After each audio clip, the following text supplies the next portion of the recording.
kawan-kawan, saya terus terang agak mendesak Pak Yuli kemarin agar kami diberikan kesempatan yang cepat. Kenapa? Karena kalau ini segera bisa kita selesaikan, ini sebenarnya kita bisa tawarkan ke forum yang lebih tinggi untuk menjadi katakanlah masukan lah kepada semuanya. Ya semoga kita semuanya mendapatkan berkah dalam hidup kita, kerjaan kita juga baik, sukses, dan semoga kita bisa melakukan dengan baik. Terima kasih untuk pengantar dari saya. Selanjutnya saya serahkan kawan-kawan sebagai pemberitahuan. Ya, motor utama dari kajian ini adalah Pak Farid, Pak. Pak Farid itu kepala seksi bantuan hukum dan timnya itu lengkap lah dari Sumbak tim dan Kanwil maupun dari Bia Cukai Jambi. Untuk tidak memperpanjang kata, saya juga sudahi. Mohon maaf kalau yang berkenan. Assalamualaikum warahmatullahi wabarakatuh. Waalaikumsalam. Menurut nuwun Pak Dwijo. Ini Farid memang nggak asing buat saya karena cukup lama bekerja sama di KI. Sebelum Pak Yuli, ya saya di KI dengan Farid ini salah satu motor memang, dan mudah-mudahan segera bisa memberikan motor yang lain untuk nanti bisa jadi penggerak, ya, dan nanti menjadi kebaikan-kebaikan, dan itu menjadi satu yang nanti orang oleh kemudian hanya legacy, ya, tinggalan-tinggalan kebaikan-kebaikan yang oleh Ustadz Wijo disebut sebagai amal jariah yang selama orang masih terus mengikutinya, mudah-mudahan menjadi kebaikan kita bersama. Kepada Farid, silakan Farid. Ya, terima kasih Pak Nuh. Maksudnya, mohon izin, apakah suara saya terdengar? Terdengar, baik, bagus. Mohon izin menyampaikan sebelumnya saya ingin menyapa dulu ke Pak Nugroho. Lama tidak berjumpa, Pak. COVID. Yang terhormat Pak Dwijo Muryono, selaku Ketua Kanwil di DJPJ Sumbaktim, yang kami hormati Pak Nugroho selaku tenaga pengkaji di bidang pengawasan dan penegakan hukum Bapak Bea dan Cukai, dan juga kepada seluruh pejabat maupun pegawai yang mengikuti forum pembahasan kajian pada pagi hari ini. Di sini saya diberikan kesempatan untuk menyampaikan kajian yang sudah kami susun. Jadi penyusunan kajian ini dilakukan oleh dua tim. Yang pertama, tim yang ada di Kanwil dan juga tim yang ada di KPPJ Jambi. Masing-masing mempunyai peranan yang sangat penting dalam penyusunan kajian ini. Baik, langsung saja, mungkin bisa ditampilkan slide-nya. Ya, terkait dengan kajian yang kami susun ini, kami mengambil judul upaya peningkatan efektivitas pengawasan dengan melibatkan partisipasi masyarakat melalui pendekatan sosial, pendekatan sosiokultural, dan studi ini dilakukan di wilayah pengawasan KPPJ Jambi, khususnya di kantor Batu Kuala Tungkal. Lanjut. Dari judul-judul ini mungkin kita perlu mengenal istilah-istilah yang ini saya ambil dari beberapa literatur dalam literatur ilmu sosiologi. Di sini kita perlu mengenal istilah yang penting, misalkan terkait dengan efektivitas. Efektivitas itu sebenarnya apa? Kalau secara garis besar, efektif itu bisa dikatakan adalah unsur pokok untuk mencapai tujuan atau sasaran yang ditentukan di dalam setiap organisasi. Jadi disebut efektif atau tidaknya itu apabila suatu tujuan itu atau sasaran dapat direalisasikan sebagaimana yang direncanakan. Kemudian kita mengenal istilah pengawasan juga. Istilah pengawasan dalam konteks ilmu pemerintahan itu adalah kegiatan yang dilakukan oleh pemerintah yang tujuannya agar tercapai kebijakan yang telah dibuat. Dalam hal ini kebijakan terkait dengan kepabeanan dan cukai tentunya. Terus kemudian istilah mengenai partisipasi ini juga diambil dari kamus sosiologi. Itu adalah merupakan keikutsertaan seseorang di dalam kelompok sosial untuk mengambil bagian dari kegiatan dalam masyarakatnya. Nah, yang dimaksud dengan partisipasi pengawasan masyarakat nantinya ini adalah pengawasan sosial, bukan dalam konteks pengawasan penegakan hukum. Karena apabila didefinisikan sebagai penegakan hukum nantinya dapat diartikan masyarakat akan melakukan main hakim sendiri, dan itu malah bertentangan dengan hukum yang berlaku. Kemudian istilah yang selanjutnya adalah mengenai sosiokultural. Ini saya ambil dari ketentuan mengenai manajemen pegawai negeri sipil. Nah, di situ terdapat definisi mengenai sosiokultural, yaitu sesuatu yang berkaitan dengan masyarakat majemuk dalam hal agama, suku, dan budaya, perilaku, wawasan kebangsaan, etika, nilai-nilai moral, emosi, dan prinsip. Dan pendekatan sosiokultural ini merupakan sebuah cara di mana masyarakat dan budaya lingkungan mempengaruhi perilaku. Kemudian ada istilah mengenai perubahan sosial, itu adalah segala perubahan pada lembaga-lembaga kemasyarakatan di dalam suatu masyarakat yang mempengaruhi sistem sosialnya, termasuk di dalamnya nilai-nilai, sikap-sikap, dan pola-pola perilaku di antara kelompok-kelompok di dalam masyarakat. Sebenarnya di dalam perubahan sosial itu adalah ada mekanisme, yaitu perubahan sosial yang direncanakan dan perubahan sosial yang tidak direncanakan. Dalam kajian ini kami mengambil perubahan sosial yang direncanakan, dan di sini definisinya adalah perubahan yang terorganisasi dengan baik yang dilakukan oleh pihak-pihak yang mengikuti perubahan, yang kita akan menyebutnya sebagai agen perubahan. Kemudian selanjutnya mengenai latar belakang, kajian ini disusun karena ada beberapa latar belakang kenapa pentingnya kita harus melakukan pendekatan sosiokultural pada masyarakat. Yang pertama tentunya kita tahu bahwa terkait dengan latar belakang ini, tugas dan fungsi DJBJ itu dapat dikelompokkan menjadi dua, yaitu fungsi prosperity dan fungsi security. Fungsi prosperity adalah fungsi untuk memakmurkan negara dan masyarakat, kemudian fungsi security adalah fungsi untuk menjamin keamanan masyarakat. Dan itu dijabatkan dengan fungsi-fungsi fasilitator, industri asisten, revenue collector, dan juga community protector. Kemudian di dalam menjalankan tugas dan fungsinya tersebut, seringkali juga biaya cukai itu harus bermasalah dengan masyarakat. Di sini khususnya adalah oknum-oknum tokoh masyarakat maupun juga oknum dari aparat yang di situ mencoba membenturkan biaya cukai dengan masyarakat. Kasus-kasus yang pernah terjadi seperti misalkan di Kuala Tungkal, terus kemudian Entikong, Teluk Nibung, itu hanya salah satu contoh dari realitas pelaksanaan tugas dan fungsi biaya cukai yang ada di lapangan.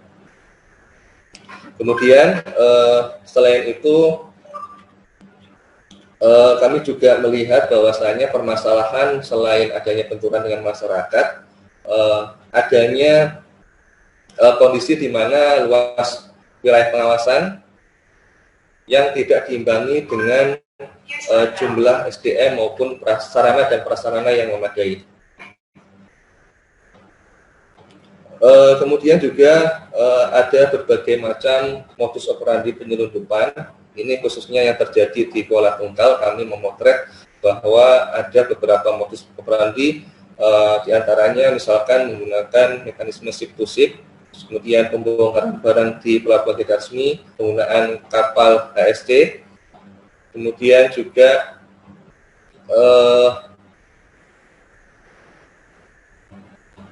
melibatkan masyarakat yang ada di sekitar titik rawan. Nah, itu dijadikan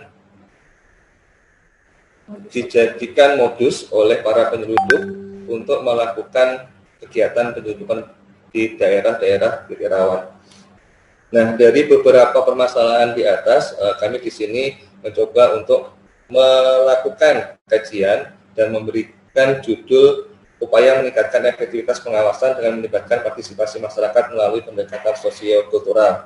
Harapannya dengan pendekatan yang menyentuh aspek sosiokultural ini dapat dijadikan alternatif strategi untuk menumbuhkan kesadaran masyarakat dan membangun social relationship antara biaya cukai dengan masyarakat, sehingga ke depan masyarakat dapat secara sadar dan penuh rasa tanggung jawab ikut serta dalam berpartisipasi untuk melakukan kegiatan pengawasan yang nantinya dapat berdampak pada pelanggaran yang terus dapat diminimalisir.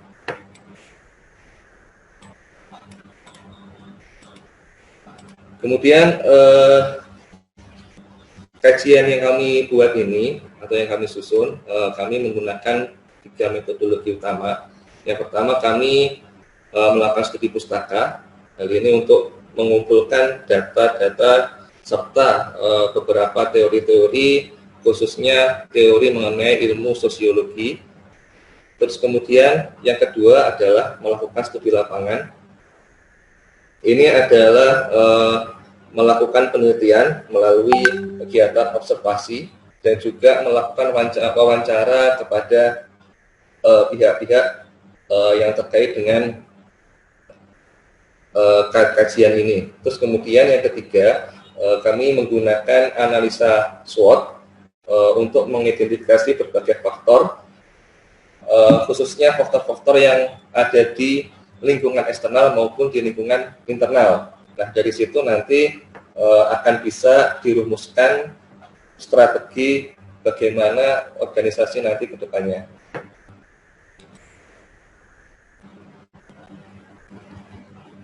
Pembahasan selanjutnya ini adalah landasan teori. Nah, landasan teori ini adalah implementasi dari kegiatan studi terhadap beberapa literatur ilmu sosiologi. Jadi di sini kita akan mengenal yang namanya istilah interaksi sosial. Nah, sebagaimana ditampilkan, interaksi sosial ini menurut pendapatnya H.M. Arifin di dalam bukunya Nasrullah itu menjelaskan bahwa interaksi sosial dapat diartikan sebagai bentuk hubungan antara dua orang atau lebih yang tingkah laku seseorang diubah oleh tingkah laku orang lain. Jadi apabila kita ingin melakukan perubahan perilaku orang lain, maka syarat utamanya adalah melakukan interaksi sosial. Nah, interaksi sosial ini diberikan syarat, ada 2. Yang pertama adalah melakukan kontak sosial dan juga komunikasi. Selanjutnya, landasan teori mengenai hubungan komunikasi dengan perubahan sosial. Nah, ini masih kaitannya dengan interaksi sosial. Nah, salah satu dari syarat terjadinya interaksi sosial adalah komunikasi. Nah, bagaimana peran komunikasi dalam perubahan sosial? Ini dijelaskan oleh Agus Suryono yang menjelaskan bahwa pesan yang disampaikan oleh komunikator pada dasarnya untuk menggerakkan dan mengubah sikap khalayak sasaran untuk bertindak sesuai yang diharapkan oleh komunikator.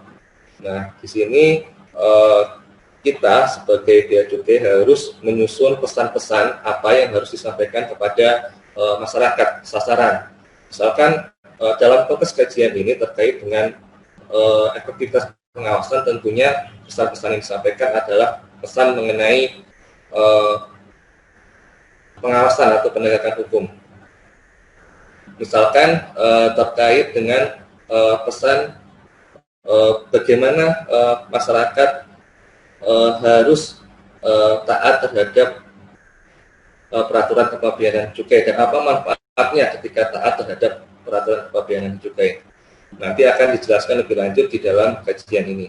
Terus kemudian dikenal juga teori mengenai modal sosial atau social relationship. Nah, ini menurut pendapatnya Ustaz itu menjelaskan bahwa modal sosial adalah hubungan yang terjadi dan diikat oleh suatu kepercayaan, saling pengertian, dan nilai-nilai bersama yang mengikat anggota kelompok untuk membuat kemungkinan aksi bersama secara efisien dan efektif. Modal sosial ini diperlukan agar kita Bea Cukai itu dapat mengajak masyarakat untuk dapat berpartisipasi dalam melakukan kegiatan pengawasan. Tanpa kita bangun modal sosial atau social relationship, tentunya masyarakat akan merasa akan ada jarak di antara kita dengan masyarakat, sehingga ketika kita akan mengajak masyarakat untuk melakukan partisipasi pengawasan, tentunya akan lebih sulit apabila belum terbentuk modal sosial. Kemudian teori mengenai partisipasi ini dijelaskan oleh Berlo yang menyatakan bahwa partisipasi dalam konsep proses pendidikan itu adalah merupakan suatu bentuk tanggapan atas rangsangan-rangsangan yang diberikan yang dalam hal ini tanggapan merupakan fungsi dari adanya manfaat atau reward yang dapat diharapkan. Jadi ini juga salah satu upaya bagaimana masyarakat itu mau ikut berpartisipasi adalah kita mampu menjelaskan kepada masyarakat bahwa ada manfaatnya ketika masyarakat itu mau atau akan melakukan kegiatan partisipasi. Mohon maaf.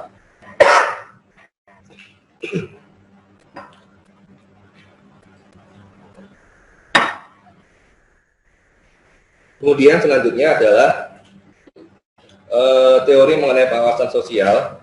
Ini disampaikan oleh Sutarto dan Sihaloro, menyatakan bahwa pengawasan sosial masyarakat berhubungan dengan struktur dan perilaku masyarakat, sehingga budaya lokal, hukum normatif atau norma atau kaidah yang berlaku di masyarakat, kemudian tema pimpinan lokal, dan hal terkait lainnya turut mempengaruhi bagaimana pengawasan sosial masyarakat terhadap pembangunan sosial yang dilakukan oleh pemerintah.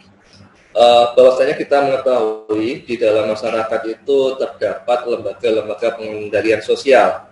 Itu bisa dalam bentuk formal maupun informal. Dalam bentuk informal itu ada tokoh masyarakat, terus kemudian tokoh agama, dan mereka itu mempunyai peranan yang sangat kuat dalam mempengaruhi perilaku di dalam masyarakat. Tentunya untuk menciptakan sistem pengawasan sosial ini, Bea Cukai harus melakukan pendekatan terhadap atau kepada tokoh-tokoh masyarakat tersebut.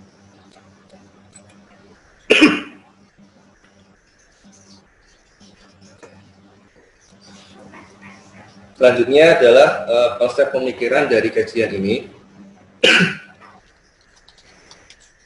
Jadi di sini kami akan menjelaskan konsep pemikiran kami, kenapa harus ada interaksi sosial, bagaimana interaksi sosial itu dapat menumbuhkan partisipasi masyarakat, dan juga bagaimana hubungan antara partisipasi masyarakat dengan pengawasan yang efektif. Interaksi sosial dengan masyarakat itu dilakukan untuk membangun model sosial atau social relationship atau hubungan yang diikat oleh suatu kepercayaan, saling pengertian, dan nilai-nilai bersama. Dengan adanya modal sosial, Bea Cukai akan lebih mudah untuk melakukan perubahan perilaku masyarakat. Nah, bentuk-bentuk dari interaksi sosial ini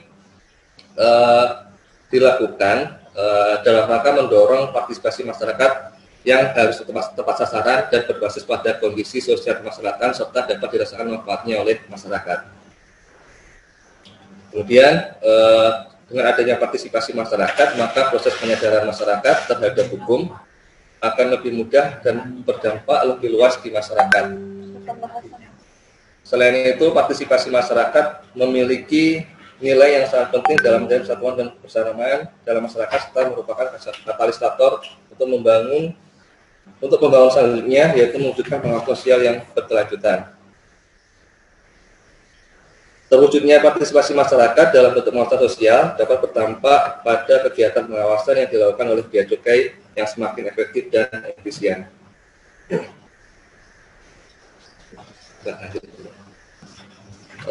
Selanjutnya, ini kita akan masuk kepada studi di lapangan. Di sini kami akan menjelaskan lingkungan eksternal maupun lingkungan internal. Jadi di lingkungan eksternal sendiri, di sini kami mengambil objek kajian berada di Desa Tungkal 1. Kenapa mengambil Desa Tungkal 1? Karena desa ini dipilih karena memiliki lokasi yang sangat strategis di antara dua sungai yang menjadi titik rawan pengawasan. Selain itu, desa ini juga memiliki keunggulan. Di sana terdapat komoditas yang berpotensi untuk ekspor, yaitu seperti kelapa, biji pinang, dan juga udang. Nah, kalau kita melihat di peta ini dapat dilihat lokasi dari Desa Tungkal 1 itu di antara dua sungai Pengabuan dan juga sungai Betara, yang di situ merupakan pintu masuk kapal, dan di sekitar sungai-sungai itu ada banyak sekali pelabuhan-pelabuhan tidak resmi.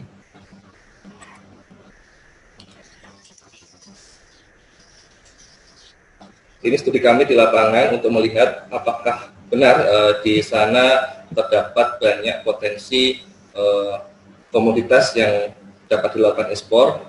Di sini kami juga mengambil data di pemerintahan desa. Di situ kurang lebih terdapat 3.269 hektar dan 1 hektarnya itu dapat menghasilkan 700 kuintal kelapa. Kemudian yang kedua itu adalah dari sektor perikanan dan kelautan. Di situ banyak nelayan-nelayan juga yang menghasilkan udang maupun ikan untuk ditambahkan. Lanjut.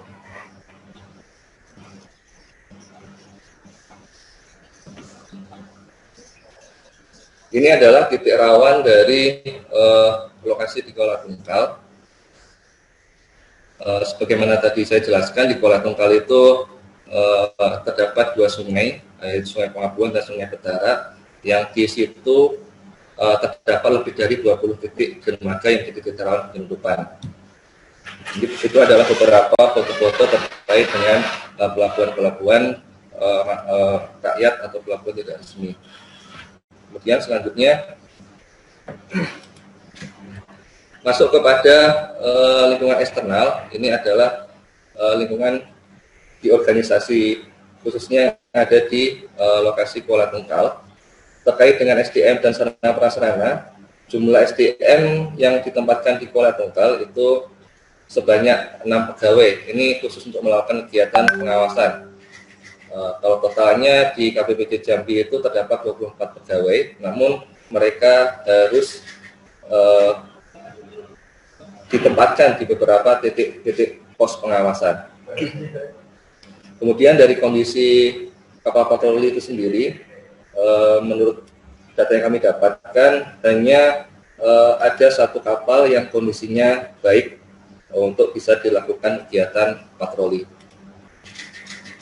Kemudian terkait dengan kegiatan kehumasan dan sosial kemasyarakatan, dapat kami jelaskan bahwasanya di Jambi, khususnya di kantor Kuala Tungkal itu sudah seringkali juga dilakukan kegiatan sosial kemasyarakatan.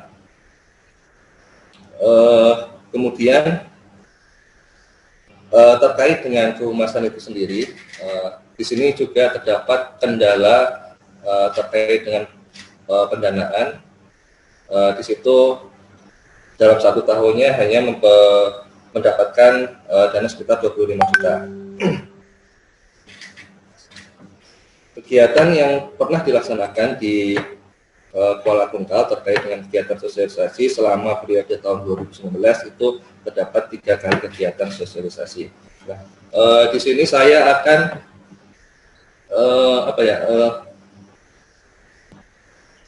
mencoba untuk menjelaskan satu lagi selain kegiatan kehumasan dalam bentuk sosialisasi di Kuala Tungkal itu ternyata juga mempunyai potensi bahwa di depan kantor Bantu Kuala Tungkal terdapat lembaga pendidikan, itu TK Ika Kencana Bea dan Cukai. Dalam sejarahnya TK ini didirikan oleh Dharma Wanita Bea dan Cukai. Nah, TK ini dapat lebih dioptimalkan lagi untuk menjadi salah satu bagian strategi pendekatan sosial kultural kepada masyarakat. Satu lagi catatan mengenai kegiatan sosialisasi yang biasa kita lakukan, kaitannya dengan pendekatan sosial kultural. Kegiatan sosialisasi yang bisa kita lakukan itu kurang berkesinambungan ketika kita melakukan hubungan dengan masyarakat, sehingga sosial organisasinya sulit terbentuk ketika kita hanya melakukan bentuk kegiatan seperti sosialisasi. Kemudian selanjutnya kegiatan kehumasan dan juga pemasyarakatan yang dilakukan di Kuala Tungkal. Ini ada koordinasi dengan pihak APH, terus kemudian pengajian mengundang kepala ke kantor, dan juga kegiatan Bea Cukai Jambi Peduli. Nah, selanjutnya adalah kita akan coba untuk masuk ke dalam analisa matriks SWOT-nya. Di situ ada eksternal dan juga faktor internal. Faktor eksternal terdiri dari peluang dan juga ancaman. Kemudian faktor internal adalah kekuatan dan kelemahan dari organisasi itu sendiri.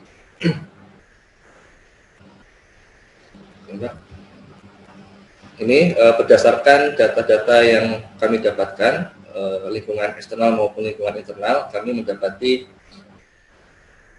untuk kekuatan dari organisasi, pertama terdapat unit yang membidangi kehumasan, kemudian kedua memiliki program ekspor, ketiga hubungan baik secara organisasional dengan instansi lain, keempat terdapat TK yang berlokasi di depan kantor Bea Cukai, kelima memiliki program Bea Cukai yang peduli.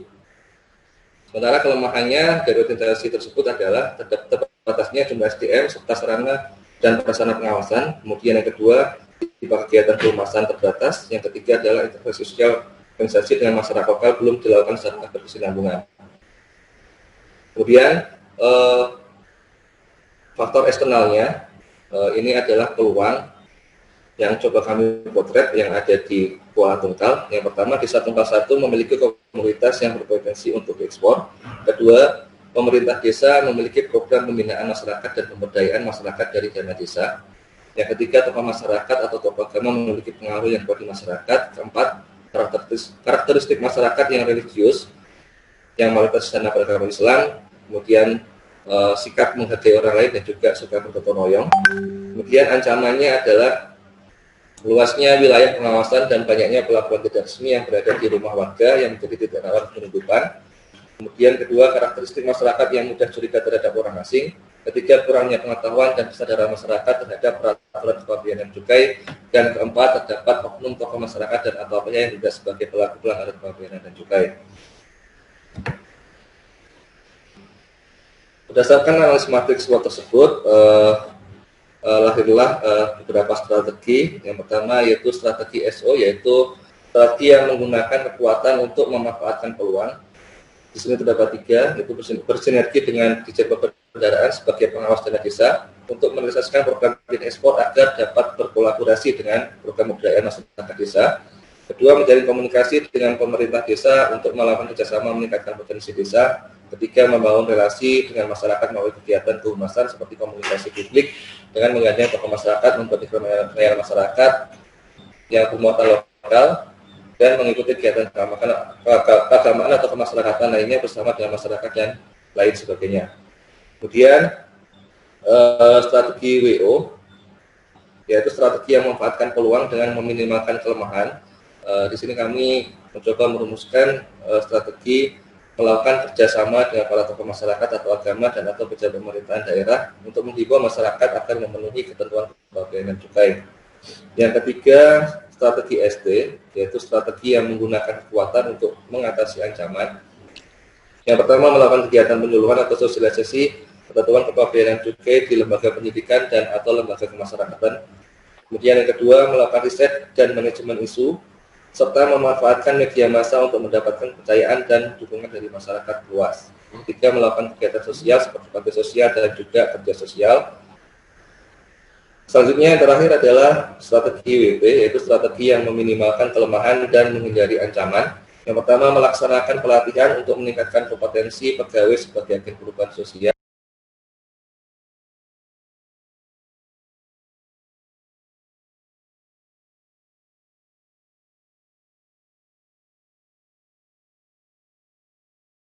Kita mau di mata juga. Ya, betul. Mohon masukan-masukannya untuk kami semuanya. Monggo, silakan Pak. Baik, pertama saya ya dengan 5 program tadi sangat bagus, tapi menurut saya fokusnya jadi berkurang. Ya, menurut saya dengan 5 kegiatan mulai dari pengabdian masyarakat, kemudian pembinaan masyarakat, gitu ya. Kemudian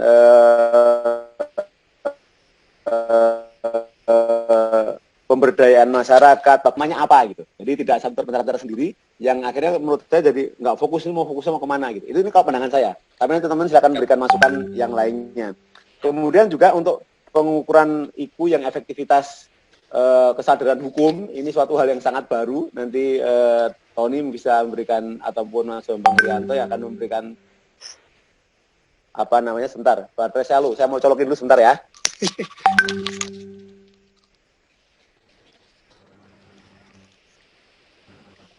Baik, tahu-tahu kok baterainya lo langsung agak gelap gitu.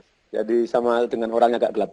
Jadi kemudian yang sarannya juga lebih banyak yang tidak masuk ke sosiokultural, tapi memang menjadi satu kesatuan dari mulai efektivitas pengukuran pengawasan sampai sosiokultural seperti apa.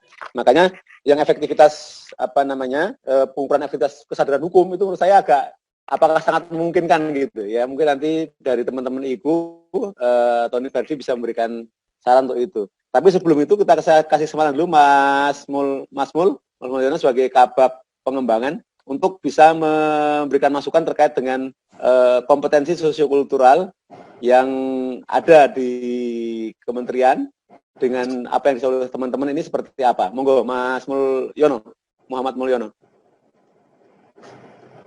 Terima kasih Pak Nur. Assalamualaikum warahmatullahi wabarakatuh. Assalamualaikum warahmatullahi wabarakatuh. Mudah-mudahan kita sehat selalu. Baik Pak Nugroho dan rekan-rekan semua. Tadi saya sepintas membaca baik presentasinya maupun makalahnya. Itu memang saya lihat pertama dari latar belakang. Di latar belakang sini judulnya kan lagi ingin menggunakan pendekatan sosiokultural dalam pengawasan yang efektif. Kurang tajam apakah benar bahwa sosiokultural menjadi latar belakang utama sehingga Jambi mau melakukan pendekatan itu. Pengertian sosiokultural itu sendiri adalah sosial dan kultural. Memang kalau di dalam kamus kompetensi terkait sosiokultural itu juga masuk salah satu kompetensi, yaitu kompetensi perkat bangsa. Tapi mungkin secara umum Mbak Nuk ini maksudnya adalah tidak terkait dengan kompetensi, tapi nama istilah sosiokultural. Sehingga dalam hal ini penulis mungkin ingin meninjau dari faktor sosial dan faktor kultural yang ada di masyarakat sekitar. Sehingga kalau memang kaitannya dengan kompetensi sosiokultural, itu peran bea cukai di dalam kebinekaan, toleransi untuk perekat bangsa. Itu kalau dalam konteks kompetensi. Tapi di dalam konteks pendekatan sosiokultural yang dilakukan pengawasan ini adalah penulis ingin meninjau dari sistem sosial dan sistem budaya yang berlaku di masyarakat sekitar, sehingga ingin mencoba melakukan pendekatan supaya pengawasan efektif itu sangat bagus sekali memang. Namun di dalam latar belakangnya tajamnya itu memang benar nggak faktornya itu karena faktor sosial atau faktor kultural. Sehingga di dalam kesimpulannya dan rencana kerjanya pun tidak begitu fokus, benar kata Pak Nuk. Tadi tidak ada misalnya pengawasan yang melibatkan secara langsung masyarakat misalnya, mengajak tokoh masyarakat misalnya, atau juga pendekatan kultural apa yang sebenarnya menjadi hal yang sangat urgent di sana, sehingga kita bisa memanfaatkan itu untuk membujuk, mengajak, sehingga itu bisa menjadikan alat pengawasan. Karena ini konsepnya kan di pengawasan ya. Malah dalam program kerjanya tadi malah menurut saya sedikit berbeda. Itu ada namanya tadi pemberdayaan UMKM, padahal di dunia itu kan pengawasan. Sehingga kalau fokus di pengawasan, mestinya di dalam kesimpulannya fokusnya apa? Apa yang dilakukan? Analisa SWOT itu dari hasil analisisnya tadi, mana yang prioritas, mana yang menjadi strategi yang utama. Setelah dikelompokkan dalam 4 bagian itu, mana yang dipakai? Nah, strategi yang A, B, C, atau D. Sehingga nanti di dalam programnya prioritas jelas. Oh ini loh yang paling bagus. Nah yang paling bagus sesuai dengan judul dan latar belakangnya, yaitu pendekatan sosiokultural. Malah di dalam program kerjanya tadi kurang begitu tajam, hanya sifatnya umum, pendekatan, pemberdayaan, sosialisasi, semacam itulah.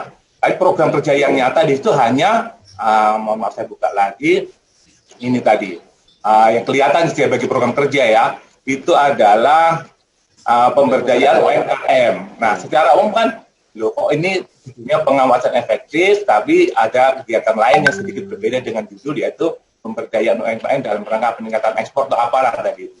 Boleh-boleh saja, tapi itu mungkin kalau dikaitkan dengan SWOT-nya itu mungkin strategi yang paling nggak prioritas lah. Sehingga kalau konteksnya di dalam kompetensi Pak Nur, ya bagus, nanti kalau memang ini dilaksanakan, maka di kantor tersebut petugas-petugasnya sudah melakukan kompetensi struktur yang baik dan bahkan diimplementasikan di dalam kegiatan-kegiatan pelaksanaan tugas. Sehingga nanti kalau ini misalnya itu dijadikan individual development plan oleh pegawai, itu sangat bagus dan bisa mendukung kompetensi dia di dalam struktur kultural. Tidak hanya sebagai perkat bangsa, namun juga sebagai mendukung pelaksanaan tugas dan fungsi bea dan cukai. Sedikit aja itu aja Pak Nur, terima kasih. Ya. Betul.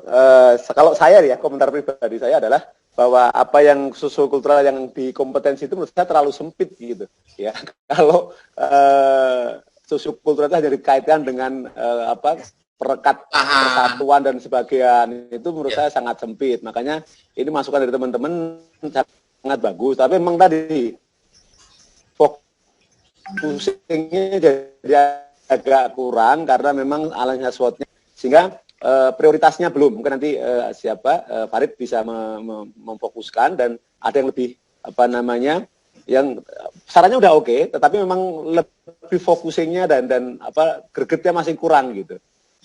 Ya. Tapi untuk itu kita dengarkan dulu dari Tony atau Bambang untuk yang intinya tadi. Silakan. Sebentar, Pak. Ini tadi kan ada suatu makalah ini akan bagus kalau ditunjukin rencana kerja. Tidak hanya sebagai masalah seperti artikel pada umumnya hanya menimbulkan kesimpulan dan saran. Nah, rencana kerjanya ini sekali saya baca adalah rencana kerja kegiatan pemberdayaan masyarakat, tapi nama kegiatannya pengembangan ekspor komoditi lokal Desa Tungkal 1. Saya baca ini tidak fokus kepada pengawasan, tapi kegiatan yang lain. Mungkin kalau judulnya pengawasan, kita lebih fokus di bidang pengawasan, misalnya melibatkan masyarakat dalam kegiatan pengawasan atau melibatkan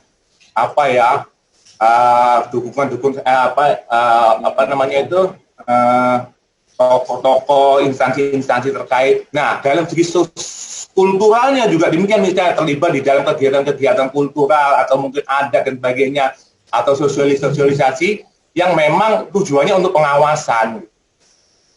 Ini gitu aja, Pak Nur. Terima kasih, Pak. Baik, sebelum itu saya juga teringat waktu di Nangabadau, ya, waktu kepala kantornya Putu itu memang jadi sudah seakan-akan diangkat jadi anaknya kepala suku gitu. Jadi sudah sangat menyatu antara Bea Cukai dengan sosiokulturnya seperti itu, ya. Dan setelah itu efektif di pengawasan memang tidak langsung, Pak Mul. Bukan langsung ya, begitu Pak. UMKM langsung pengawasan, oke, enggak. Itu memang ada jeda, gitu. Ya. Tetapi kalau itu bagus, nanti pengawasan akan jadi bagus, dan makanya antaranya juga harus diisi. Iya, betul. Diisi. Ya itu akhirnya setelah makanya saran saya kemarin dengan staf inti juga saya katakan, kalau di tempat itu adalah tempat-tempat yang memang misalnya mohon maaf seperti yang Nangabadau tadi ya, harus motong babi, minum arak, itu jangan dikasih kepala kantor muslim, itu kasihan gitu, karena secara sosiokultural dia akan sangat sulit masuk gitu ya. Begitu kasih orang yang masih boleh makan babi sama minum arak, bagus. Jadi sangat dekat dengan masyarakat. Kenapa? Halo? Ya, jadi acara di nah itu Mas Amir urusan itu nanti. Sama Surian. Jadi kalau itu maka dan sama kalau teman-teman misalnya yang beragama non muslim di tempat yang sangat kental dengan keislaman, kasihan juga secara kultural tidak bisa masuk dengan sangat smooth gitu. Walaupun memang ada tetap kita saling menghargai dan sebagainya, betul, tetapi untuk masuk secara smooth jadi agak kesulitan. Makanya kita dalam menempatkan pegawai pun juga harus memperhatikan sosiokultural dari teman-teman gitu ya. Monggo kesempatan kedua ke KI dulu. Mau Bambang atau Tony? Tony, silakan Tony. Siap, izin. Makasih Pak Nuk. Yang terhormat Pak Nugroho, tenaga pengkaji, Pak Dijo Muryono sebagai Kakak Amil Sumbaktim, teman-teman yang terhormat Bapak Ibu, para pejabat eselon 3 fungsional media yang hadir, para kepala seksi maupun pejabat fungsional muda yang hadir dan rekan-rekan semua. Terima kasih atas kesempatannya untuk kami memberikan pendapat pada pagi ini. Mohon izin, yang pertama saya ingin mengutip tadi yang Pak Dwijo katakan di awal sambutan tadi, bahwa kajian ini tidak hanya untuk menggugurkan kewajiban IKU, Pak. Saya setuju sekali, Pak, karena memang saya yakin seluruh kanwil yang membuat kajian saat ini tidak hanya ingin menggugurkan IKU, Pak, karena saya yakin mereka seperti kata Pak Nuk tadi, kualitas kita Pak Nuk ya, teman-teman udah lebih dari yang lain, dan saya yakin kajian dari seluruh kanwil itu berkualitas, dan saya yakin juga tingkat visibilitasnya sangat tinggi, Pak. Jadi terima kasih untuk Kanwil Sumbaktim dan KPBC-nya. Untuk administrasinya Pak, tadi dibilang Pak Yuli targetnya 3,2, Pak Dwijo. Tadi Pak Yuli bilang sampai saat ini capainya 1,8 karena tadi belum presentasi, kode presentasi Pak sudah naik Pak jadi 2,1 Pak. Jadi masih ada 1 poin lagi dari Pak Nuk nanti Pak, kan 40%-nya di Pak Nuk nanti Pak. Yang terakhir Pak, nilai dari Pak Nuk Pak, hasilnya Pak Nuk. Iya Pak, tapi saya yakin Pak Dwijo nggak ngejar angka kan Pak ya? Enggak, Pak. Siap. Aja. Siap Pak, siap Pak.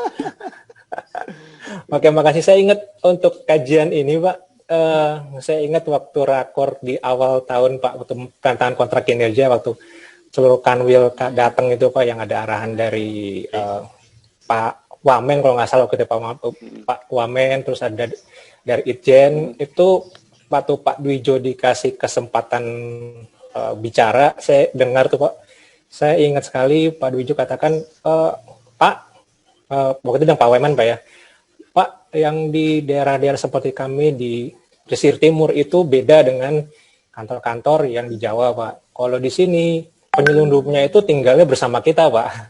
Mohon izin seperti itu Pak ya. Kalau di Jawa, di Priuk, di Tanjung Perak mah yang penjahatnya tinggal di mana, pegawai kita tinggal di mana gitu kan Pak ya. Kalau di kami di pesisir timur ini ya pegawai kami ya tinggal bersama-sama dengan mereka Pak gitu. Waktu itu kalau nggak salah, mau izin kalau salah Pak ya. Waktu itu saya dengar Pak Dwijo ngomong seperti itu di rakor pada awal tahun.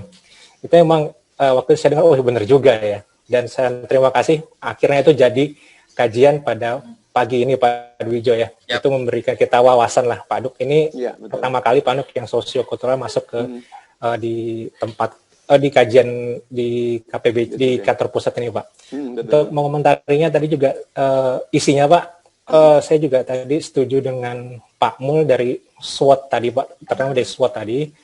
Ingin mengomen sedikit Pak, SWOT mungkin bisa dipilih Pak yang strategi mana Pak?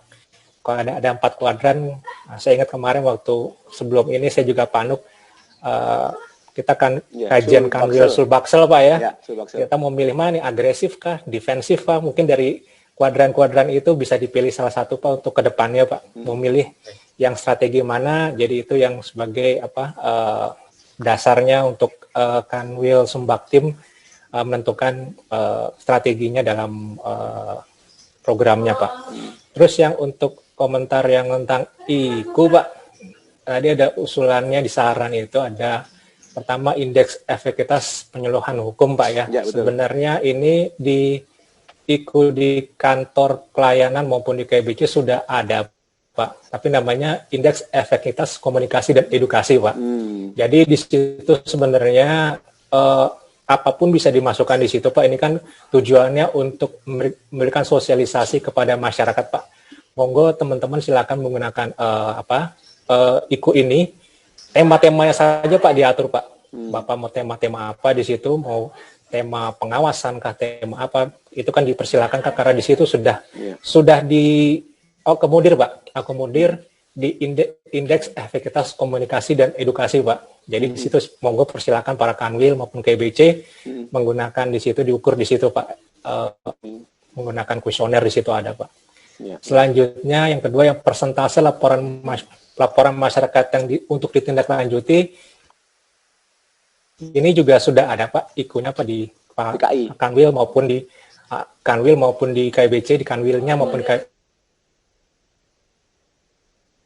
di kantor maupun di KIS itu ada namanya rata-rata persentase tingkat efektivitas monitoring dan pengawasan kepatuhan internal, itu ada 5 yang diukur Pak. Namun di situ ada satu yang sub-IKU, bukan sub-IKU Pak, komponen IKU-nya adalah persentase lanjut penyelesaian pengaduan masyarakat Pak. Situ sudah ada Pak.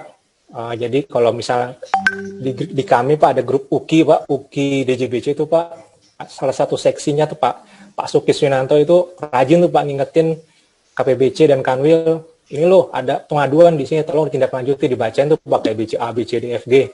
Jadi biar teman-teman itu cepat respon, karena kan tidak hanya tindak lanjut ya, masyarakat kan inginnya cepat ditindaklanjuti Pak ya, yang laporan masyarakat itu. Jadi itu Pak, itu sudah sebenarnya sudah ada di IKU kami sudah ada Pak, tinggal dimaksimalkan saja Pak penggunaannya di itunya Pak. Sementara dari kami cukup itu saja Pak tanggapan dari Baik. kami. Terima kasih Pak Doni. Pak Nik juga. Ya. Untuk masukannya tentang tadi sebenarnya sudah terakomodasi, tinggal memang settingannya ya Ton ya.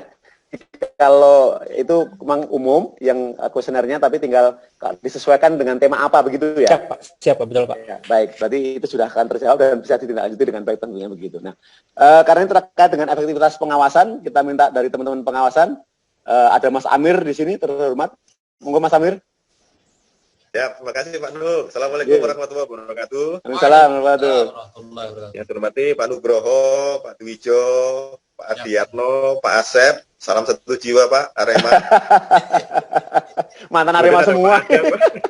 Ada Pak Adang, ada Pak Mul. Pak Mul juga salam satu jiwa nih. Iya. Izin Pak, terkait dengan yang disampaikan Pak rekan-rekan dari Sumbatim, saya pikir bagus Pak. Artinya kan ada upaya-upaya bagaimana kita bisa melibatkan masyarakat, khususnya dalam pengawasan Pak. Tadi kan intinya kan pengawasan gitu ya. Jadi yang saya Pak Mul tadi memang ya mestinya karena bisa lebih fokus ke pengawasannya bagaimana. Karena saya yakin bahwa umumnya di daerah Sumbatim itu Jambi khususnya itu kan masyarakatnya homogen gitu Pak ya. Betul. Mungkin, dan apakah tadi saya lihat ada SWOT juga sudah bagus, namun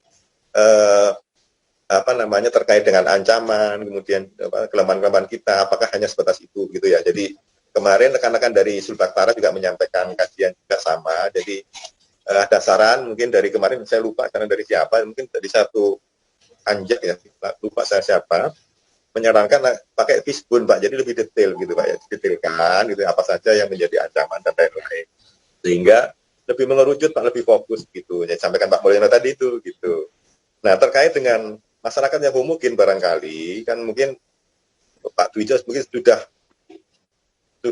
berupaya melakukan Pak ya, pernah menerapkan di Aceh barangkali Pak ya, di Aceh di Sabang atau di mana itu, artinya kan sudah cukup berhasil. Nah ya teori-teori sebenarnya banyak Pak, bukan ada beberapa teori di intelijen itu Pak terkait dengan penggalangan. Dan nanti terkait penggalangan ini bagaimana kita bisa menggalang masyarakat setempat dengan sosial budayanya begitu. Jadi nanti bagaimana kita bisa mempengaruhi mereka sehingga membantu tugas-tugas pengawasan kita gitu. Nah dalam hal ini mungkin ini ada nih Pak dosen intelijen strategis Pak Sispian. Iya. Akan menyampaikan beberapa hal yang terkait dengan bagaimana kita bisa menggalang masyarakat sehingga membantu tugas-tugas kita. Tadi misalnya ada yang TK Dharma Wanita itu sebenarnya juga mungkin salah satu dari fungsi penggalangan kita untuk menyadarkan masyarakat bagaimana penyelundupan itu dalam musuh negara begitu atau musuh kita bersama. Nah ini mungkin Pak Sispian bisa menjelaskan sedikit tentang masalah-masalah yang terkait dengan penggalangan dan intelijen pada umumnya gitu. Monggo Pak Sispian. Monggo Mas Sis.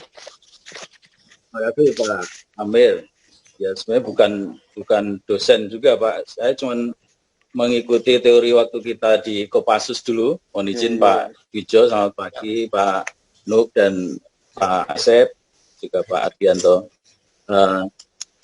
Di teori penggalangan ada yang namanya MICE framework. Ya, jadi ada 4 motif utama Pak untuk menggalang suatu daerah atau mencari informasi di daerah tersebut, menggalang informan khususnya. Nah ini menariknya bisa dikaji dari 2 sisi Pak. MICE itu money, ideologi, terus kemudian coercion dan ego. Money itu motifnya adalah uang, ideologi itu yang mungkin nanti akan kita gali dengan kawan-kawan yang sekarang ini dilaksanakan, mungkin menggali mengajak mereka untuk lebih melindungi negara ini, itu yang mungkin teman-teman ingin tekankan di presentasi ini. Kemudian coercion, kalau misalnya ada kesamaan, biasanya kita kayak semacam blackmail, dicari salahnya, terus ditekan, nah itu motif ketiga. Kemudian ego, kita naikkan egonya, kita pancing bagaimana orang itu lebih punya kepribadian, punya kemandirian. Itu mungkin ada 2 motif di sini yang ingin kita pertegas dengan kegiatan yang kawan-kawan Sumbatim usulkan ini dari sisi ideologi maupun dari sisi egonya. Yang menarik adalah kondisi penyelundupan di Jambi pada khususnya. Ini kan kita tahu sendiri bahwa ini adalah benar-benar suatu modus yang sangat kuno, yang tidak sangat kita yang tadi disampaikan di pakar bahwa kita dibenturkan dengan masyarakat luas.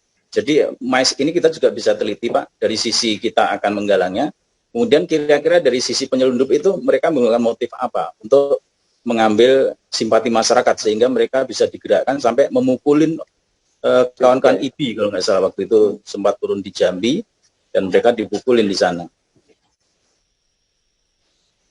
Itu yang perlu kita gali awalnya. Mungkin mohon izin kiranya bisa diperdalam kajian ini. Karena kalau kita lihat modus penyelundupan tradisional ini kan semakin lama semakin mendekat ke Jakarta. Dan Pak Dwijo adalah pelaku sejarah di beberapa tempat. Di Sabang, kemudian di Teluk Nibung, makin bergeser ke kemudian waktu itu di Dumai, Pak Dwijo juga di situ. Nah sekarang bergeser ke Sumatera bagian timur, khususnya Jambi. Dan mungkin kita bisa lihat beberapa kesamaan kultural masyarakat di 3 tempat itu seperti apa.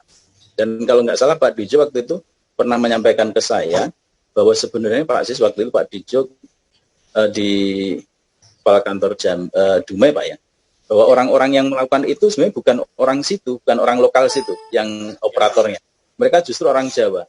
Nah, bagaimana kita kalau mereka membenturkan dengan masyarakat yang notabene bukan masyarakat situ, nah bagaimana kita juga bisa membenturkan dengan masyarakat yang asli situ. Itu yang tadi mungkin kawan-kawan pengen meningkatkan ego kawan-kawan di daerah untuk bisa melawan sesuatu yang sebenarnya mereka masyarakat intinya itu tidak bisa memperoleh manfaat dari kegiatan penyelundupan ini.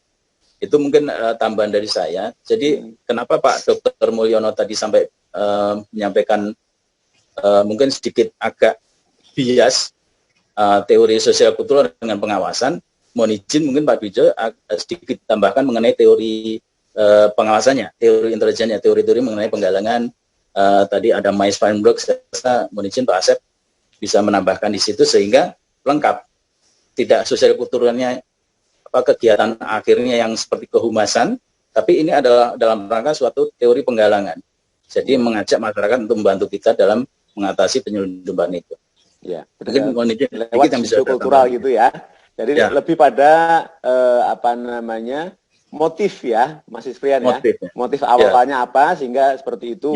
Dan memang tadi kemarin saya baca udah komplit saya baca juga teman-teman untuk fokusnya adalah pada masih biaya cukai gitu. Tetapi kalau sosial kultural saya yakin Pak Dwijo juga sangat paham bahwa kalau kita mau menggerakkan masyarakat itu selama kebutuhan mereka terpenuhi ya, apa yang dibutuhkan utama oleh masyarakat ya itulah yang membuat mereka bisa digerakkan apa aja oleh kita gitu.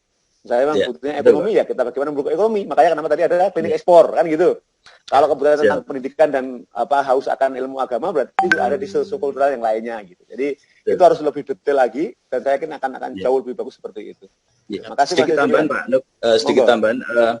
Tadi ada yang menarik yang waktu nanti kawan-kawan masuk ke TK untuk menjadi guru di situ. Ada beberapa tempat itu malah menjadi kontraproduktif dikala masyarakat melihat kita itu lebih tinggi dari mereka.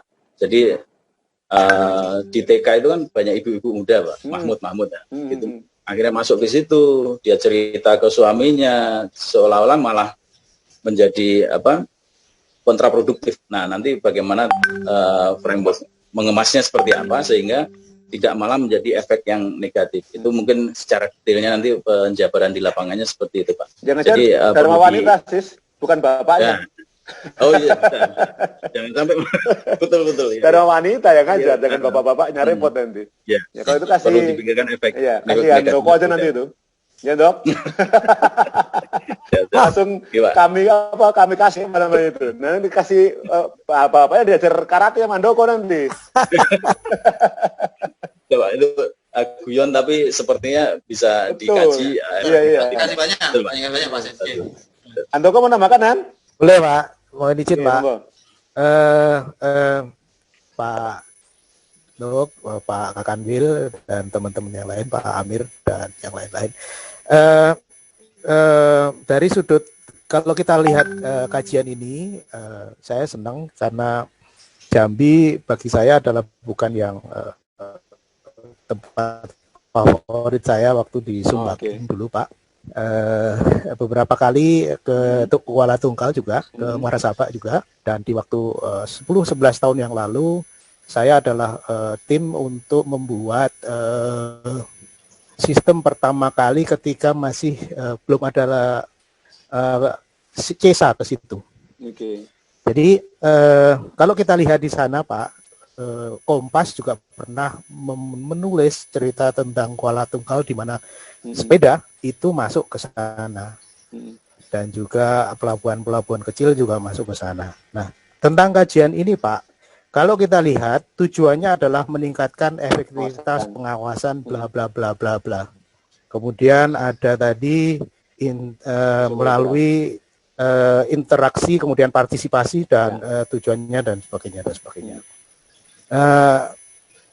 Seperti yang Pak Ses sampaikan belakangan tadi, kalau kita lihat kesimpulannya itu juga kurang mendukung untuk pengawasan Pak.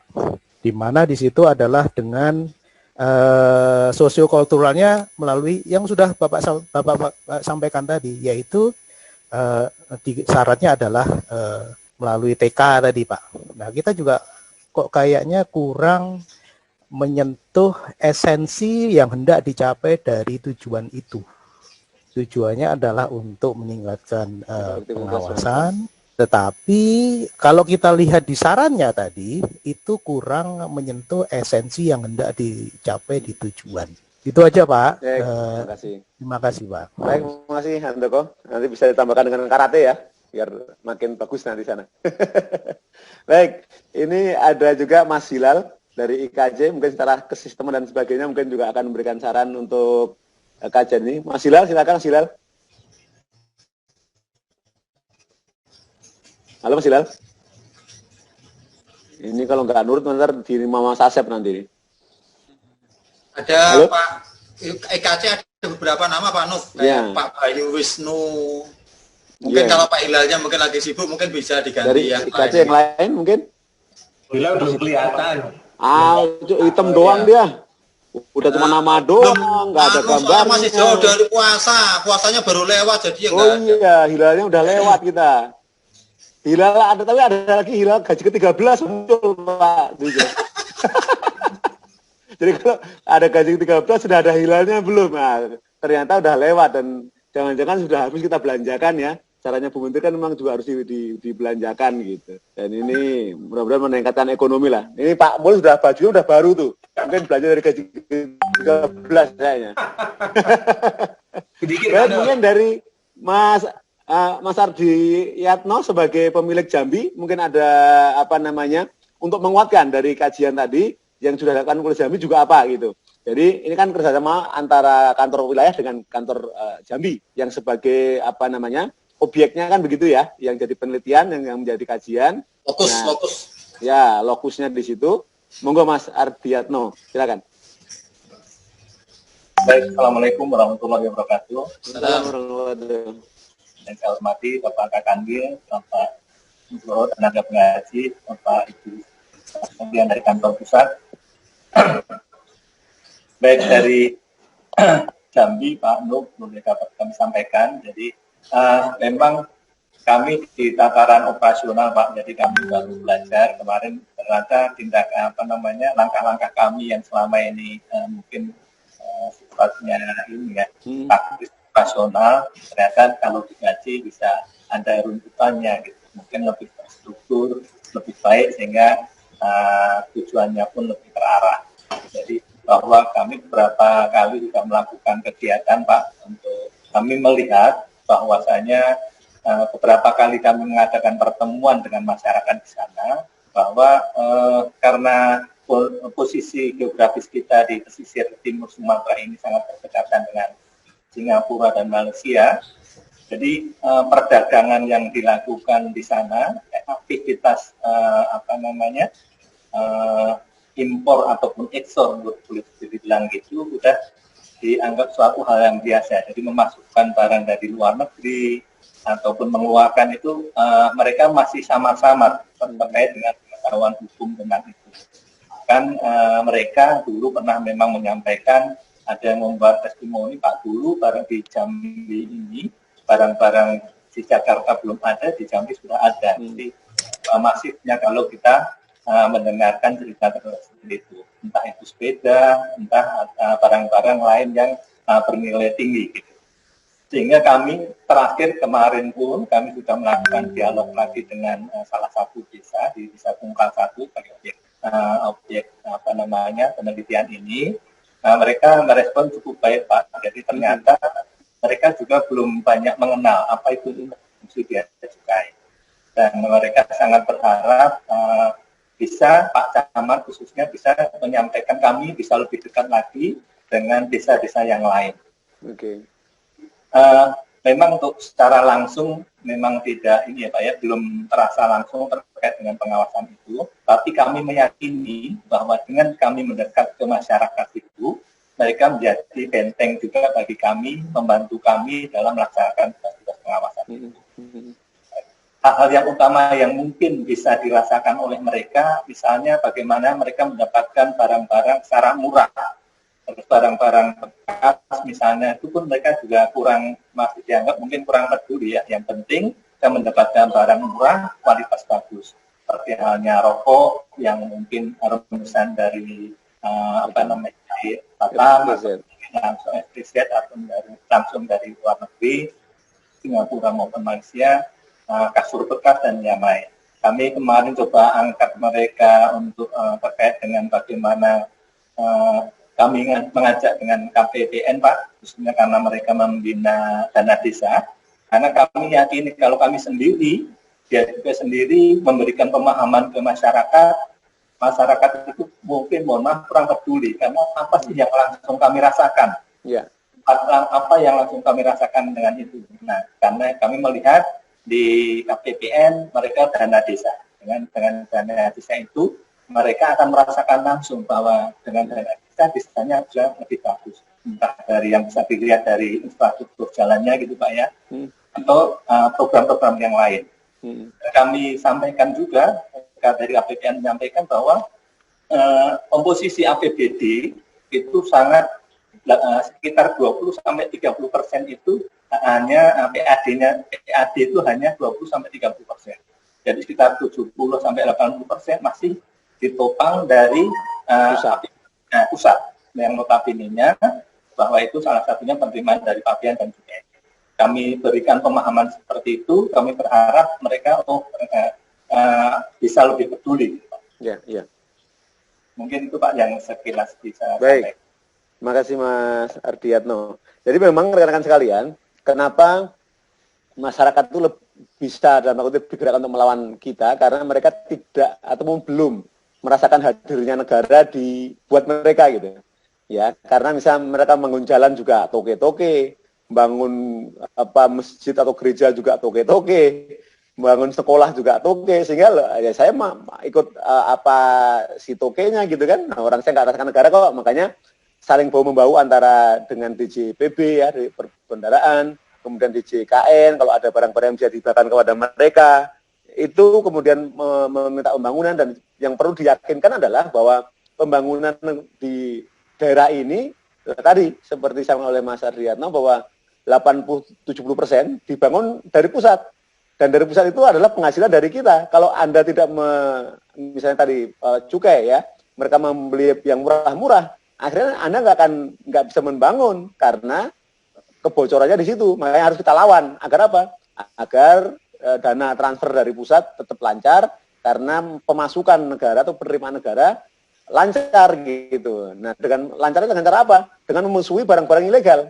Nah, kalau barang-barang ilegal ini nggak dimusuhi bersama, maka akan menjadikan penerimaan negara akan sulit. Begitu sulit penerimaan negara, transfernya juga pasti akan seret. Nah, ini pemahaman mungkin agak jangka panjang, tetapi bisa memberikan pemahaman yang lebih baik buat mereka. Tapi memang itu nggak boleh sekali-sekali sporadis.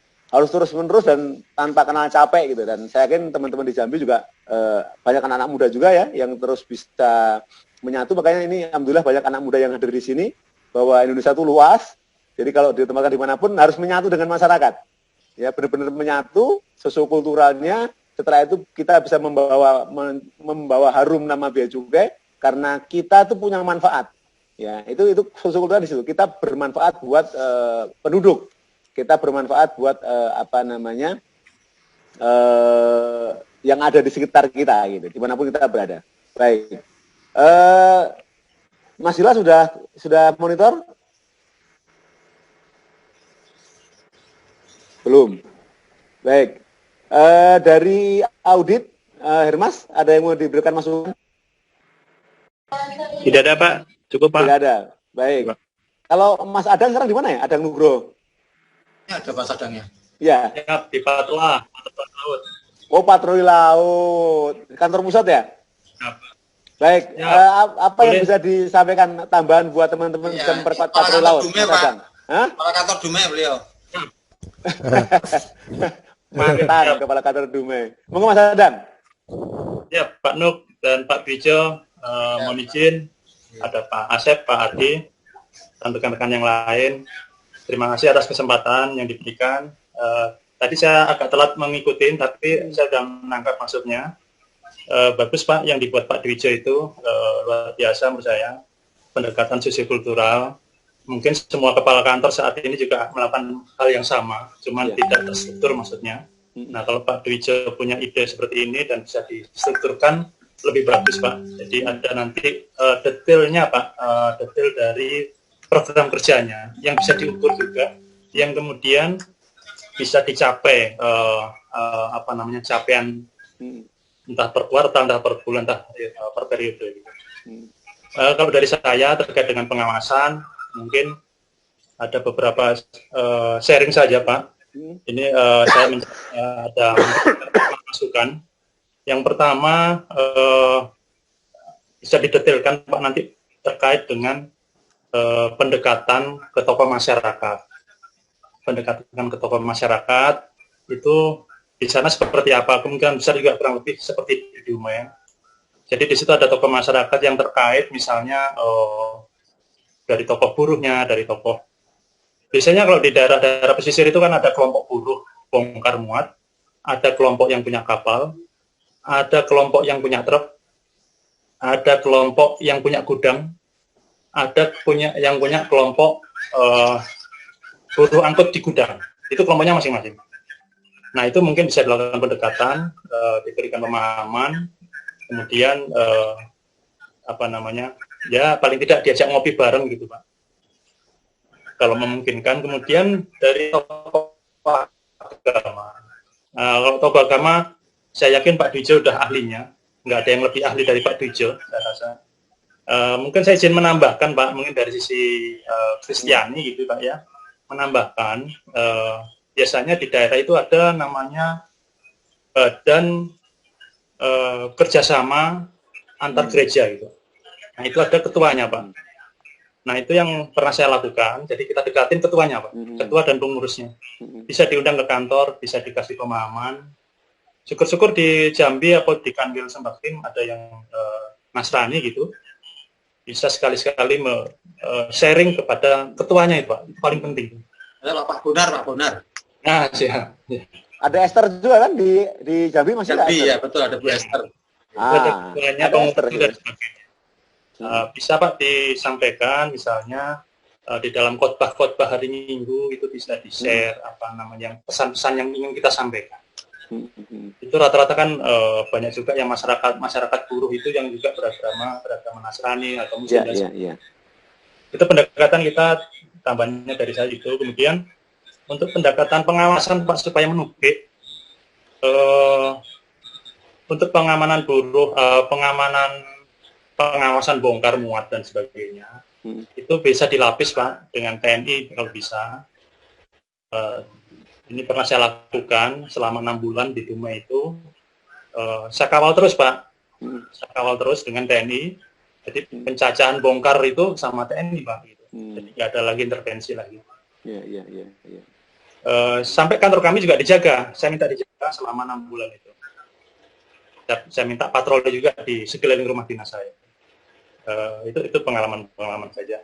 Kemudian yang ketiga berikutnya terkait dengan tadi sempat disinggung klinik ekspor dan sebagainya pelayanan ekspor ya.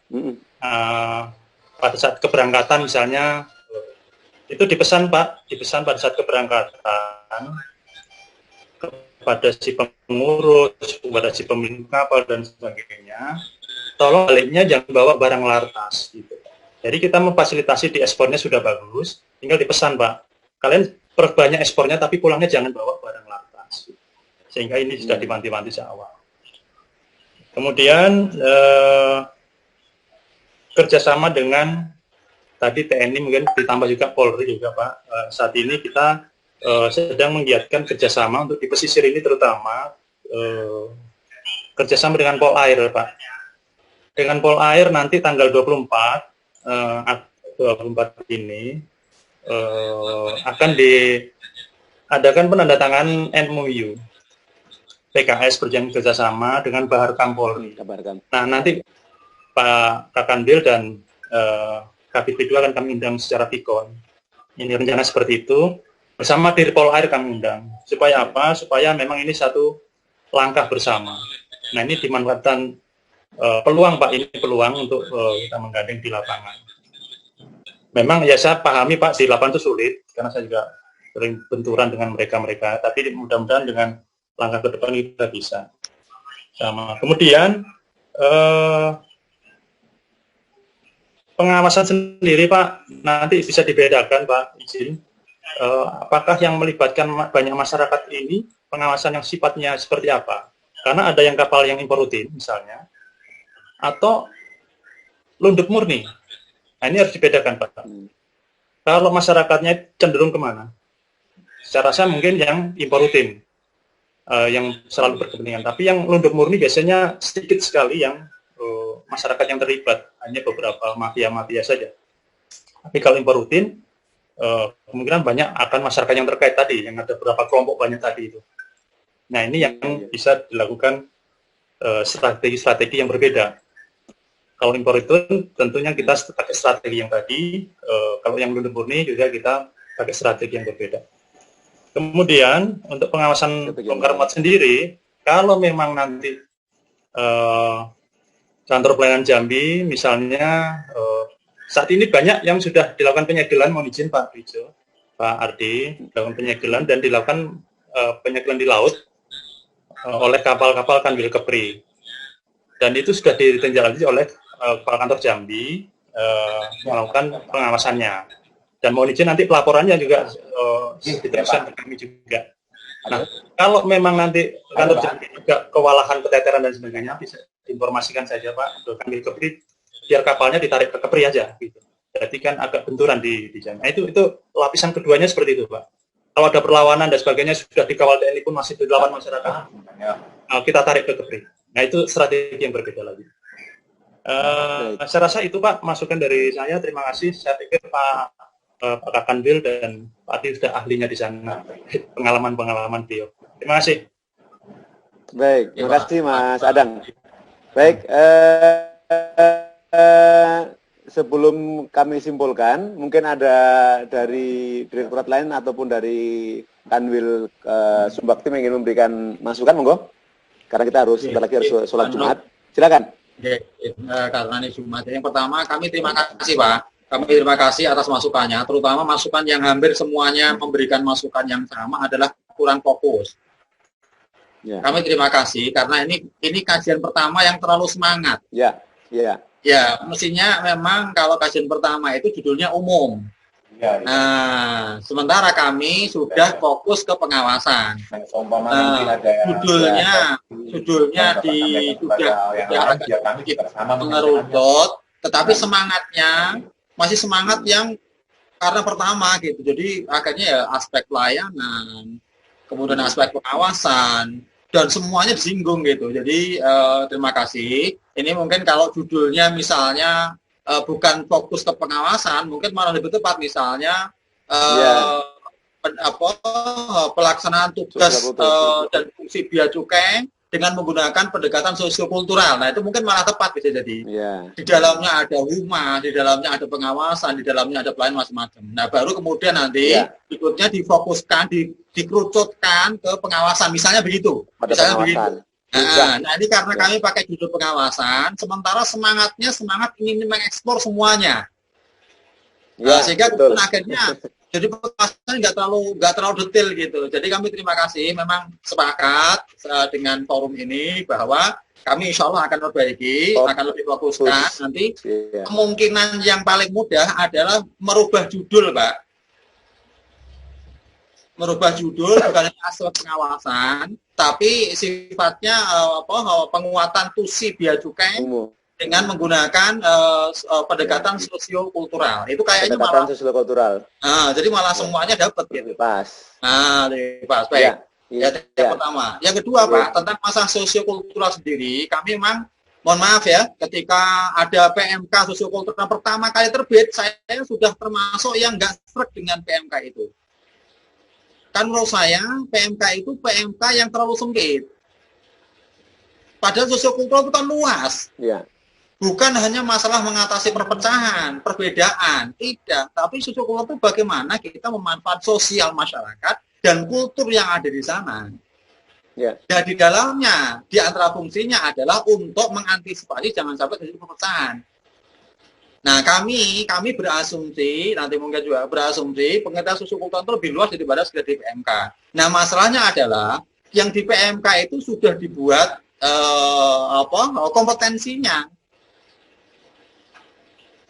Nah, sementara tugas kita di lapangan itu malah bisa jadi kita tidak ada perpecahan di masyarakat, tidak ada. Cuman tusi kita itu dipengaruhi oleh bagaimana dekatnya kita dengan masyarakat, sehingga kami membuat kajian ini. Nah, kemudian kami juga terima kasih kepada Pak Adang, Pak Sis yang tadi memberikan banyak masukan-masukan terkait dengan masalah intelijen strategis, penggalangan dan segala macamnya. Dan Pak Sis ini praktisi karena beliau adalah kepala seksi P2 Sabang. Jadi sama-sama meratakan dulu, Pak. Iya. Kalau saya kepala seksi provokasi, beliau kepala seksi P2 gitu. Jadi saya memprovokasi juga, memprovokasi TNI, memprovokasi masyarakat. Nah, P2-nya Pak Sis. Nah, jadi intinya kami sangat terima kasih, Pak, dari KI juga, Pak Andoko juga yang berikan masukan-masukan kepada kami. PR kami insya Allah kita akan coba kuatkan kembali dengan hal yang lebih baik insya Allah. Terima kasih dari kami itu. Kalau ada masukan dari yang lain kami masih senang mendengarkannya. Baik, matur nuwun Pak Dwijo, sudah disimpulkan oleh beliau. Nanti tinggal bagaimana, apakah perubahan judul atau mempertajam dari isi. Nanti silakan nanti konsultasi dengan apa namanya KI. Tapi kita kasih waktu merubah 2 minggu cukup Pak Dwijo. Insyaallah Pak. Farid cukup 2 minggu untuk perbaikan. Insyaallah. Mohon izin sedikit menjelaskan tadi Pak, mungkin ada yang slip juga tadi terkait dengan kenapa ada pembahasan terkait dengan pemberdayaan masyarakat, kemudian juga pemberdayaan masyarakat dan pengabdian masyarakat.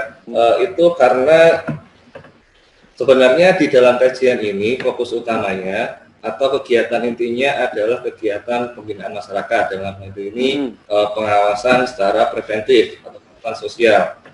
Nah, kegiatan seperti pemberdayaan masyarakat itu dimaksudkan agar bea cukai itu dapat berinteraksi sosial dengan masyarakat secara berkesinambungan. Artinya kita bisa bertemu dengan masyarakat itu secara terus-menerus. Kenapa? Karena di situ ada kesempatan bea cukai untuk melakukan pendampingan kepada masyarakat.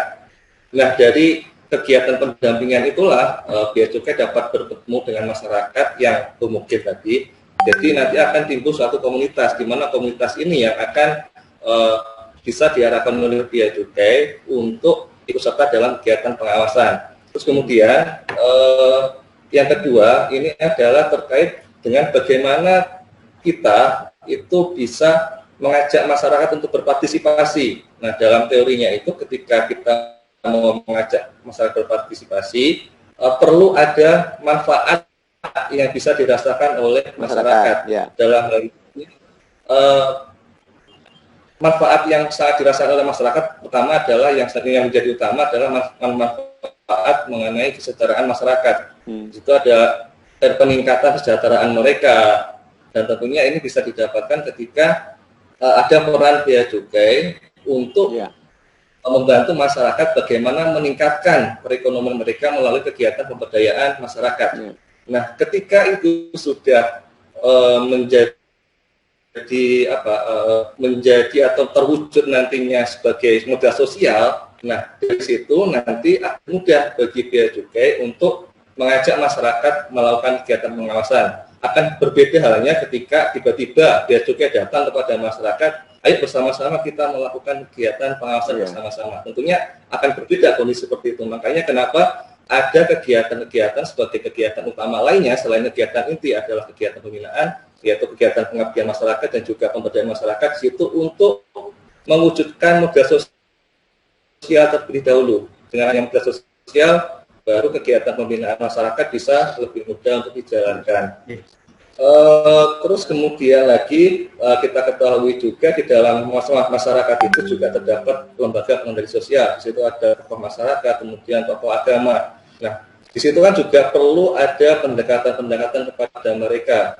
Pendekatan-pendekatan itu tidak gampang ketika kita hanya minta tolong kepada mereka untuk melakukan kegiatan pengawasan bersama-sama. Tetapi tentunya misalkan di sini kita mengambil contoh tokoh masyarakat di situ adalah kepala desa. Tentunya ketika kita mengambil sebuah peluang, ada program dana desa, kita juga dapat memaksimalkan di situ dengan minimnya dana penyuluhan kita dapat menggunakan dana dari dana desa untuk kegiatan pemberdayaan masyarakat.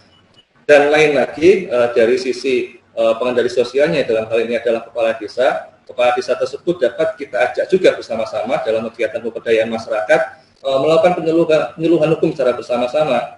Nah, disitulah sebenarnya inti dari kegiatan pendekatan sosiokultural kepada masyarakat. Baik, ini itu Pak sebagai tambahan yang apa yang kamu sampaikan betul semua, Farid. Tetapi focusingnya ya, karena judulnya adalah untuk pengawasan.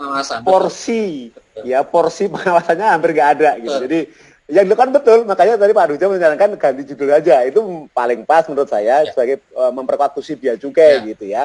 Kalau itu betul semua malah gitu, dan focusingnya betul. Makanya, tapi kalau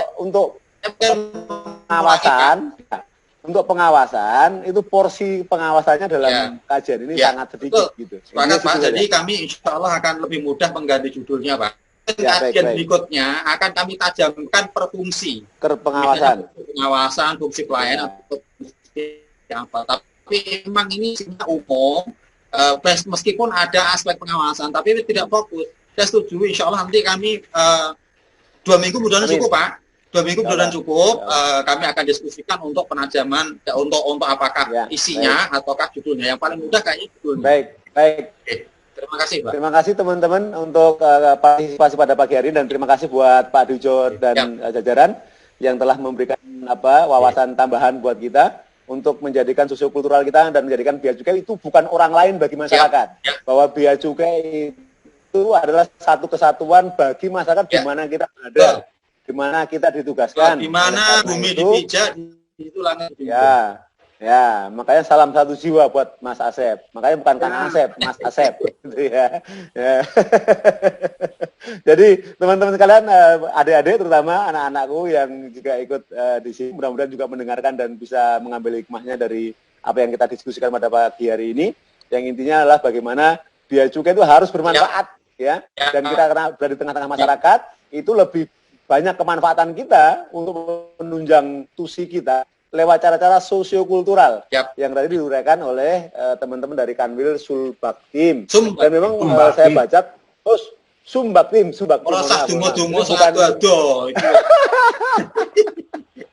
Bukan mendoakan Pak. Agak agama kalau Sulbaktim. Baik, ini bagus, tinggal kita akan mengejawantahkannya dalam perbuatan kita sehari-hari dalam menjadikan Bea Cukai makin baik ke depan. Sekali lagi terima kasih untuk kajiannya. Nanti akan segera kami kirimkan surat kepada Pak Dujo untuk perbaikannya. Dan mudah-mudahan awal September ya, Pak Dujo ya. Insya Allah Pak. Mudah-mudahan semua bisa dilihat. Baik, terima kasih atas partisipasinya, mudah-mudahan jadi amal ibadah kalian. Terima kasih. Assalamualaikum warahmatullahi wabarakatuh. Terima kasih semuanya. Waalaikumsalam warahmatullahi wabarakatuh. Semangat. Lah ini ada Mas Hila nih, baru muncul suaranya. Iya. Berarti wis terbuka Gabung lagi. iki. Kakean Pak Dwijo, mohon maaf. Tadi masuk pas Pak Dwijo memberikan pembukaan, habis Pak selesai kebetulan ada perlu Ya memang kondisi hilal itu Pak. yang Kondisi sebelumnya. hilal itu menandakan mulai dan menandakan diselesaikan. Itu memang sudah tepat itu. Makasih Mas Hilal, tetap semangat. Biar bagaimanapun Sama. beliau itu kakak kelas kita nih, hati-hati. Ini malah hati. Iya, siap. Sudah Siap. tua, itu sudah Iya. tua. Walaupun wajahnya imut, itu mah sudah tua. Ya, makasih Mas Hilal. Dan temanya cocok karena beliau ini kepala kantor Iya. Lampung. Jadi Teman-teman tolong Pak. jangan didengar soal yang sudah tua itu tadi ya. Terima kasih semuanya. Selamat Makasih. kesehatan semuanya. Ya. Assalamualaikum. Waalaikumsalam. Wabarakatuh. Oh, ada